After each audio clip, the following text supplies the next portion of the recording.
Dear aspirants, welcome back. അപ്പോൾ plan kingdom അതൊരു important chapter ആണ്. ആ ഒരു പെർട്ടിക്കുലർ ചാപ്റ്ററിൽ നിന്ന് നമ്മളോട് റീസെന്റ് ആയിട്ട് നീ 2025 ചോദിച്ചിട്ടുള്ള ഒരു പെർട്ടിക്കുലർ ക്വസ്റ്റൻ ആണ്. അപ്പോൾ നമുക്ക് ക്വസ്റ്റ്യൻ പെട്ടെന്ന് തന്നെ നോക്കാം.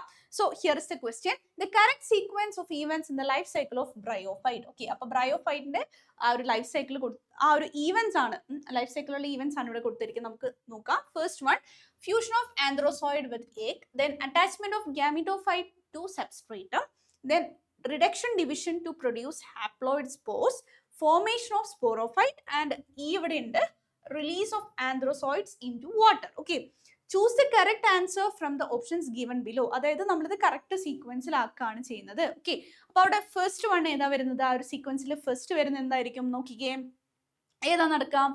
അതായത് attachment of gametophyte to substratum, അതായത് ഗ്യാമിറ്റോഫൈറ്റ് സബ്സ്ട്രേറ്റം ആയിട്ട് അറ്റാച്ച് ചെയ്യുന്നതിനെയാണ് ഫസ്റ്റ് സ്റ്റെപ്പ് എന്ന് പറയുന്നത്, അല്ലെ? അത് കഴിഞ്ഞാൽ എന്താണ് സംഭവിക്കുന്നത്? Release of antherozoids into water. എന്താണ്? നമ്മുടെ മെയിൽ ഗമീറ്റ് വാട്ടറിലേക്ക് റിലീസ് ചെയ്യുന്നതാണ് നെക്സ്റ്റ് സ്റ്റെപ്പ് എന്ന് പറയുന്നത്. So that is the second one.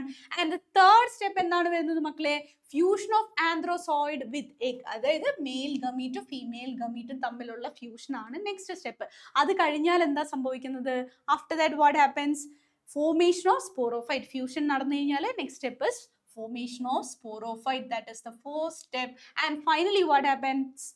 Reduction division to produce haploid spores. അല്ലെ? അത് കഴിഞ്ഞിട്ട് അവിടെ മിയോസിസ് നടക്കാണ്, റിഡക്ഷൻ ഡിവിഷൻ നടക്കാണ്, അവിടെ ഹാപ്ലോയിഡ് സ്പോർസ് ഫോം ചെയ്യുന്നു. അതാണ് ഫൈനൽ സ്റ്റെപ്പ് എന്ന് പറയുന്നത്. അപ്പൊ ഈ ഓർഡർ നോക്കിക്കേ, ബി കഴിഞ്ഞാൽ സെക്കൻഡ് വരുന്നത് ഇ ആണ്, ദെൻ തേർഡ് വരുന്നത് എ ആണ്, and next one is fourth one, that is D, and finally it is C. Okay, അപ്പോൾ ഇവിടെ കറക്റ്റ് ഓപ്ഷൻ വരുന്ന ഏതാണെന്ന് നോക്കിക്കേ, B, E, A, D and C. That is option 1. Okay, option A ആണ് correct ആയിട്ട് വരുന്നത്. അപ്പോൾ ആ ഒരു സീക്വൻസ് നിങ്ങൾക്ക് ക്ലിയർ ആണെന്ന് വിചാരിക്കുന്നു. അപ്പോൾ ഇതുപോലത്തെ ടൈപ്പ് ഓഫ് ക്വസ്റ്റ്യൻസ് ഒക്കെ നമുക്ക് ഇനി എക്സ്പെക്ട് ചെയ്യാം.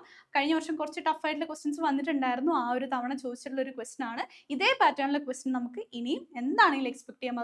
അതുകൊണ്ട് നിങ്ങൾ ആ ഒരു ടൈപ്പ് ഓഫ് ക്വസ്റ്റ്യൻസ് അല്ലെങ്കിൽ അതുപോലത്തെ റീഡിങ് മീൻസ് NCERTന്റെ reading is very very important. ഈ ലാസ്റ്റ് നിമിഷങ്ങളിൽ നിങ്ങൾ മാക്സിമം റിവൈസ് ചെയ്യുമ്പോൾ ഈ ഒരു പാറ്റേൺ റിവൈസ് ചെയ്യാൻ ശ്രദ്ധിക്കുക. അപ്പോൾ ആ ഒരു പെർട്ടിക്കുലർ ക്വസ്റ്റ്യനും ക്ലിയർ ആണെന്ന് വിചാരിക്കുന്നു. അപ്പോൾ ഇതുപോലെ ഇമ്പോർട്ടൻ്റ് ആയിട്ടുള്ള ക്വസ്റ്റ്യൻസ് ഒക്കെ ആയിട്ട് നമ്മൾ കാണുന്നതായിരിക്കും. So thank you and bye by.